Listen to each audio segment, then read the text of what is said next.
Planted family, what is going on? Great to be with you on Saturday night here. Hope you guys had a fantastic day. Man, mine was filled with family. It was great. Kaylee and I are really trying to be intentional about practicing the Sabbath and be intentional about really taking that time with the family Friday evening to Saturday evening and just making sure we get that whole day in of practicing the Sabbath. And it's been beautiful. Like I told you a few weeks back, we did no technology. I basically did no technology today. I did hop on my computer a little bit and I got a new children's book idea brewing. So stay tuned for that. I got a new children's book in the works. That's going to be a powerful one. It's going to be one that I believe that will bring healing to a lot of little girls and boys, especially ones that face severe adversity at such an early age, which I'm seeing a lot of right now with a lot of turmoil in the homes, a lot of turmoil with kids in a lot of different areas. So I'm excited for this next book. I'm, thankful that God really put these people in my life and God really showed me that this is something that's needed. So working on that, just super excited. But I had a great word that I heard on Wednesday. So I was at this Dobson leadership event at Dobson High School, and I got to be one of the keynote speakers. We did like 3 different sessions on leadership. I was speaking on your language and how you speak to other people and how you can be effectively communicating as a leader to others, but all at the same time, like you have to communicate with yourself in a particular way in order to be able to communicate with others. Otherwise, you're just going to spew a lot of negativity or your feelings onto other people instead of spewing from a heart that is conditioned, that is encouraged, that is in a position to plant seeds, right? Sometimes our heart isn't in a position to plant seeds, and that causes us to lack leadership because nobody wants to follow somebody that's not an encourager, that's not in the right headspace. And that doesn't mean you have to be vocal all the time, but it just means that you got to be in the right space mentally and with your heart. So I talk to the kids a lot about that and just getting their heart right by getting their mind right, by getting their mind right, by getting their speech right, and how they're speaking about themselves, how they're speaking about others, how they're speaking about their worth, how they're speaking about what they want to do, how they're speaking to other people, just the power of language. But Randy Chambers was there, and he is a chaplain for Arizona Christian. He's done work with the Carolina Panthers, like just been all over the map for a long time. And he said one thing that I wanted to drop on you guys tonight. Is the ability to compete in all areas of life. And essentially, he came up with this idea.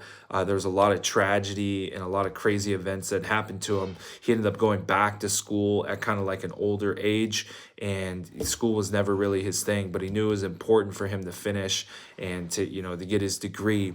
And he said, what I can do is take my sports mentality and I can bring it into school.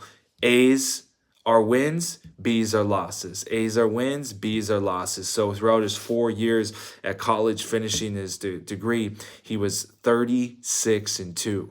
He was 36-2. So he kept score like you would keep, your record on a baseball team or basketball team. Like, hey, they're 2-0, they're 5-0, they're 15-0 this year. They're, MLB, they won 90 games and so he did the same thing with his academics, and by the end of that 4 years, he was 36-2, and I thought that was a powerful thing. And now, like with screen time, he competes. Like, how can I get under 3 hours of screen time a day? That's one of the things that he does, and he competes with that. How many days in a row can he get better at that? One thing that I started to do is, how can I have a perfect day of eating?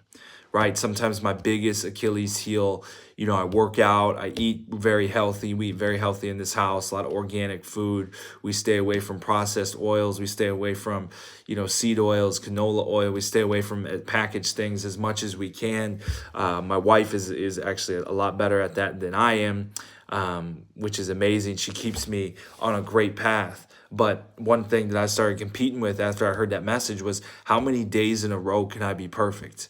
Right? How many days in a row can I be perfect with my diet? Not necessarily like I'm measuring things, but How many days in a row can I not cheat, right? I don't go off the handle. I don't grab the donuts. I don't get the suck. Like, I don't get all the sugary stuff. I don't overindulge on chips or dip or whatever. Just like little things like that. Like, I'm at the point where I eat pretty dang healthy. I eat pretty clean. But there's always another level of discipline. And I think that another level of discipline comes with competing with yourself, right? And I think it bleeds into other areas because I went Thursday. Thursday was perfect. Friday was perfect. Saturday, today's been perfect. Right now I'm 3-0, right? I'm 3-0. And now I got a streak going. Now I got a streak on the line. But I also believe that that level of discipline, that level of competition will start to bleed into other areas of your life. Because right now, I really think that God is molding me and working on me in self-discipline and self-integrity. Because there's things that I need to be disciplined in that I don't like, right? I'm a very macro person. God's asking me to be micro right now. God's asking me to get into the finite details, to get into the structure, to get into things that I hate tracking, I hate measuring. So when I heard this word on Wednesday, that you need to compete with yourself in all areas of your life, and how can you set up a way where you either are going to win or you're going to lose in that area, whether that's writing a book and you need to do 30 minutes a day. Like, did you get your 30 minutes today? You're 1-0.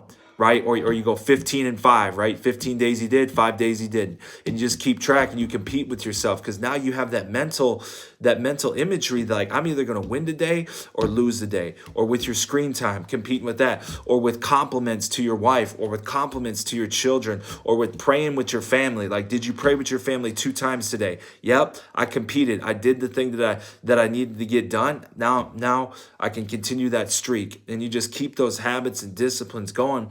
And what I've found, even though, hey, we're only 3 days in, but this was such a powerful word, what other areas can I compete in? Right? What other areas can I compete in? Because I always thought competition, like, that's on the field, right? That's only on the field. Like, we only measure wins and losses on the field. But what if we started to measure wins and losses in our everyday life? And here's the beauty. When you fail, it's okay. When you don't get the job done, it's okay, because tomorrow is another day. Tomorrow is another game. Tomorrow is another opportunity to take an at bat and to win the day.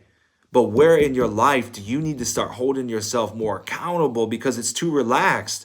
It's too nonchalant. Like, you're not in the details at all. And I'm preaching to myself. I'm working on self-integrity and self-discipline as I'm speaking it. I'm teaching it to you, but I need to be taught. Right? And I believe this is a practice that we can continue. I'm very disciplined in certain areas, but in others, I lack it. And I believe this is one of the ways that's going to take me to the next level. That's going to crank that dial. Like, I'm 3-0. I'm not going to go binge on some Oreos or binge on whatever cookie or whatever thing tonight. No. I'm keeping my streak. So right now, can you start a competition with yourself to read the Bible every single day, to get into God's word every single day, to affirm yourself every single day, to affirm your spouse every single day, to affirm your kids every single day, and tally that thing up and compete, right? And just when you think, oh man, I lost it, I didn't do it today, tomorrow's another at bat. Tomorrow is another day. Listen, I've been trying to go live for 365 days in a row, right? I've fallen short 3-4 times this year, right? I haven't gone live. I think I even missed yesterday. I just fell asleep, right? Sometimes that happens. But dang, if I look at this whole year, how many days in are we? 30, 60, about 75 days in, right? I'm about 70-4, right? I'm 70-4 this year. If I look at it that way, that's pretty dang impressive. Like, I'm a disciplined guy. I'm pretty consistent. I'll take those 4 losses with the 70 wins, right? I can't wait to see where we're at the end of the year. I can't wait to see where we're at come my 31st birthday in July, where we're at with this challenge with eating perfect in your life. Where are them things that you got to crank the dial up? Is it working out for you? Like, you going to the gym. How many days a week can you get to the gym? How many days can you work out? And maybe you don't make it to the gym, but you go for a walk, my friend. You do some push-ups. You do something to move your body physically. It is so powerful for your mind. If you're anxious, depressed, if you're having horrible thoughts, get outside, my friend. Go outside. Go for a walk. Get in nature, get that vitamin D, get that source that you need, right? And then start speaking life over yourself. You are a miracle. You are worthy. God is doing a miracle in you. God is doing amazing things in you. Take negative thoughts captive, flip them with positivity, and start competing. Let's get it, Planet family. Have a blessed evening. Peace.